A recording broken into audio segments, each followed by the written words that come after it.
कोलकाता में ट्रेनी महिला डॉक्टर की मौत के बाद बवाल। अस्पताल के बाहर धरने पर बैठे प्रदर्शनकारी छात्र, हालातों को देखते हुए बढ़ाई गई सुरक्षा। कोलकाता में महिला की मौत के बाद federation of resident doctors association का बड़ा फैसला। अस्पतालों में देशव्यापी वैकल्पिक सेवाओं को रोकने की घोषणा की। जम्मू कश्मीर के पुंछ में द्रुंगाली नाले में आया पानी, जिससे बाढ़ की स्थिति बन गई। पानी के तेज बहाव से पुल की ऊपरी दीवार क्षतिग्रस्त हो गई है, आवागमन बाधित हुआ है। उत्तर प्रदेश के बुलंदशहर में पुलिस और गौ तस्करों के बीच मुठभेड़। पैर में गोली लगने की वजह से 3 गौकश घायल हो गए और गौ तस्करों के पास से तमंचा कारतूस भी बरामद किया गया। उत्तर प्रदेश के मुजफ्फरनगर में स्कूली बच्चों के भविष्य से खिलवाड़। पढ़ाई के बदले बच्चों से करवाया जा रहा है काम। सोशल मीडिया पर बर्तन धोने का वीडियो वायरल। मऊ से भागी युवती को राजस्थान में 1 लाख में बेचने का मामला सामने आया। पुलिस ने 3 लोगों को गिरफ्तार कर जेल भेजा। उत्तर प्रदेश के रायबरेली में कोचिंग सेंटर में करंट लगने से छात्र की मौत। परिजनों ने संचालक पर लगाया लापरवाही का आरोप। पुलिस ने कार्रवाई का आश्वासन दिया। यूपी के बलिया में दर्दनाक हादसा। आकाशीय बिजली की चपेट में आने से बुजुर्ग की मौत हो गई और परिजनों में पसरा मातम का माहौल। उत्तर प्रदेश के शाहजहांपुर में पुलिस ने की बड़ी कार्रवाई। स्मैक के साथ तस्कर को गिरफ्तार किया। पकड़े गए शख्स से पूछताछ जारी। यूपी के रायबरेली में चोरों का आतंक। एक साथ चोरों ने 3 घरों को बनाया निशाना। लाखों के आभूषण समेत नकदी लेकर फरार और मामले की तफ्तीश में जुटी पुलिस।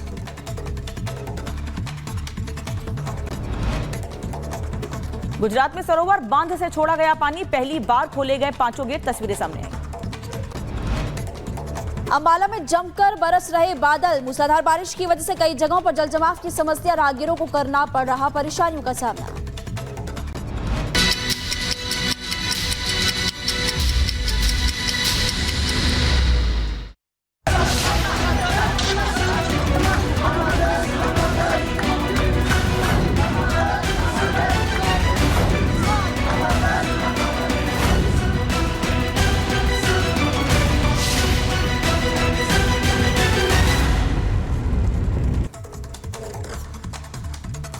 बांग्लादेश में 5 अगस्त से हालात ज्यादा बिगड़ गए। प्रधानमंत्री को पद से इस्तीफा देना पड़ा, देश छोड़कर भागना पड़ा और उसके बाद से हालात लगातार वहां खराब होते जा रहे हैं, क्योंकि हिंदुओं को टारगेट किया जा रहा है। अल्पसंख्यकों पर लगातार हमले बढ़ते जा रहे हैं और इसकी नाराजगी केवल बांग्लादेश या भारत में नहीं है, बल्कि दुनिया के अलग अलग देशों में लोग सड़कों पर उतरे हुए हैं कि आखिर बांग्लादेश में जानबूझकर हिंदुओं को क्यों निशाना बनाया जा रहा है। रिपोर्ट देखिए।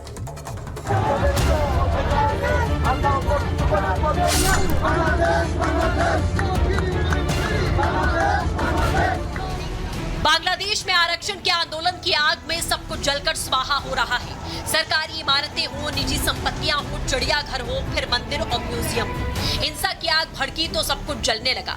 इसी के साथ जल गया बांग्लादेशी हिंदुओं और अल्पसंख्यकों का हौसला, जिन्हें उनके ही देश में निशाना बनाया जा रहा है।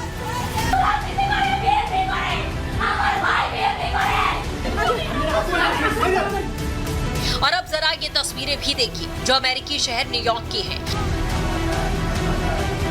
यहाँ यूनाइटेड नेशंस के मुख्यालय के सामने सैकड़ों हिंदू जमा हुए, मांग की कि बांग्लादेशी हिंदुओं और अल्पसंख्यकों को इंसाफ मिले। यूनाइटेड नेशंस के मुख्यालय के सामने सैकड़ों हिंदू जमा हुए, इसलिए ताकि विश्व में शांति के लिए स्थापित इस संस्था के अधिकारी बांग्लादेश के हालात पर कुछ कार्रवाई करें। इतना ही नहीं, बांग्लादेशी हिंदुओं का मुद्दा अब अमेरिकी संसद में गूंज रहा है, जहां भारतीय अमेरिकी सांसद ने अमेरिकी विदेश मंत्री एंटनी ब्लिंकन को चिट्ठी लिखी। बांग्लादेश में हिंदुओं पर हो रहे हमले को रोकने में दखल देने की मांग की। इसी के साथ बांग्लादेश के हिंदुओं को अमेरिका में शरण देने की मांग की गई। एक तरफ न्यूयॉर्क में प्रदर्शन हो रहा है, तो दूसरी तरफ भारत बांग्लादेश सीमा पर अब हजारों लोग भारत में आने के लिए डटे हुए हैं। मुस्लिम कट्टरपंथियों के हमलों से जान बचाने के लिए बंगाली हिंदू मारे मारे फिर रहे हैं। हिंदुओं की ये भीड़ न तो वापस अपने घर जा सकती है, न ही भारत में एंट्री कर सकती है। जान की भीख मांगते लोग बॉर्डर पर फंस चुके हैं। बांग्लादेश में हालात बेकाबू हो गए और अब बांग्लादेश की पूर्व प्रधानमंत्री शेख हसीना के बेटे ने हिंसा रोकने में नाकाम रहने पर वर्तमान सरकार के कर्ता धर्ताओं पर सवाल खड़े किए। I strongly suspect ISI. If you'll notice that the protests, now they were attacking the police with firearms, with weapons. UN से लेकर भारत तक के बुद्धिजीवी और सेकुलर जमात के लोगों के चेहरे पर लगा नकाब उतर गया है। ये तथाकथित बुद्धिजीवी दुनिया भर की घटनाओं पर मानवाधिकारों के नाम पर छाती पीटते रहते हैं, लेकिन पड़ोस में हो रहे हिंदुओं पर अत्याचार पर चुप्पी साध लेते हैं। बांग्लादेश का हिंदू के लिए ये कांग्रेस लोग कितना बार ट्वीट किया, कितना बार धरना प्रदर्शन किया। आज जो कांग्रेस है उन्होंने प्रूफ कर दिया कि दुनिया में कहीं भी मुसलमानों का तकलीफ होगा तो हम हैं, लेकिन हिंदू का तकलीफ है हम नहीं है।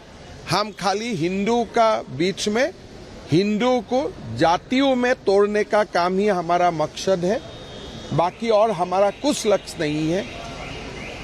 हिंदू अगर चुकी थी। फिलहाल इस पूरे मामले में पुलिस ने जो इस पूरे जमीन का जो मालिक है उसके खिलाफ मुकदमा दर्ज कर लिया है, मामले की जांच की जा रही है। दूसरी तरफ जो मृतक बच्चा है उसका जो शव है वो डीडीओ अस्पताल में रखवा दिया गया है। पोस्टमार्टम होगा, पोस्टमार्टम होने के बाद बच्चे का शव जो है वो परिजनों को सौंपा जाएगा। लेकिन लापरवाही किसकी है? माना यह जाता है पुलिस सूत्रों के मुताबिक कि जो इस ग्राउंड के जो मालिक हैं उनकी लापरवाही है, जिसके तहत ये हादसा देखने को मिला। ये तस्वीर आप देखिए, ये पूरा एक ग्राउंड है, किसी की लैंड है। इस लैंड पे क्रिकेट ग्राउंड बना हुआ है।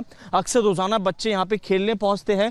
बीते दिन इसी इलाके में झमाझम बारिश हो रही थी। बारिश के चलते इस पूरे हिस्से में पानी भरा हुआ था और बच्चा उस जगह पे पास पहुंचता है, क्योंकि जहाँ पे आप तस्वीरों में पोल देख रहे हैं, पोल के साथ एक ब्लू कलर की जो वायर है वो यहाँ पर लिपटी हुई नजर आ रही है और उसी वायर के चलते वो पोल को छूता है बॉल उठाने के चलते और उसी समय वो करंट की चपेट में आ जाता है और बच्चे की मौत हो जाती है। फिलहाल घर में मातम का माहौल पसरा हुआ है, लेकिन आसपास के लोग काफी ज्यादा परेशान है कि अक्सर यहाँ पे बच्चे यहाँ पे खेलते हैं, लेकिन ऐसे हादसा देखने को मिला तो कहीं ना कहीं बच्चों को भी सावधानी बरतनी होगी। जब क्रिकेट ग्राउंड यानी कि इस ग्राउंड में खेलने आते हैं तो किस लोहे के खंभे को ना छुए, कहीं ना कहीं उसमें करंट हो सकता है जिसका जो चपेट में बच्चा आया है। फिलहाल पुलिस मामले की जांच कर रही है।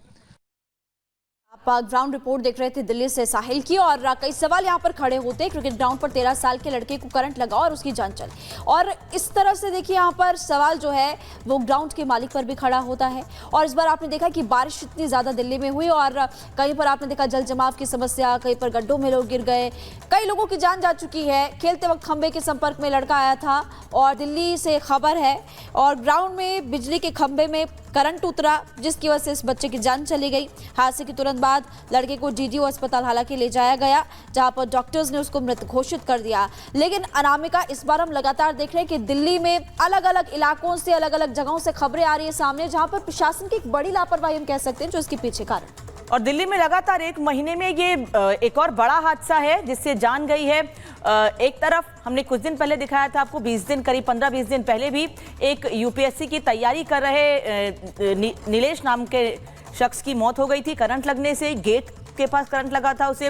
उसके बाद एक बड़ी लापरवाही बेसमेंट में पानी भरने से, जिससे 3 छात्रों की जान गई। और अब करंट लगने से एक और मौत, यानी एक महीने के भीतर करंट लगने से 2 मौतें। 13 साल का बच्चा जो क्रिकेट खेलने के लिए गया था स्टेडियम में, और वहां पर खंबे के, क्योंकि उसने खंबे को टच किया और जैसे ही खंबे को उसने छुआ वैसे ही उसकी हालत बिगड़ गई, जिसके बाद अस्पताल लेकर जाया गया, लेकिन डॉक्टर्स ने उसे मृत घोषित कर दिया। हम आपको वो स्टेडियम की तस्वीर दिखा रहे हैं, वो खंभा भी दिखा रहे हैं जहां पर वायर था, और इस वजह से, इस खंबे को टच करने की वजह से ही बच्चे की जान गई।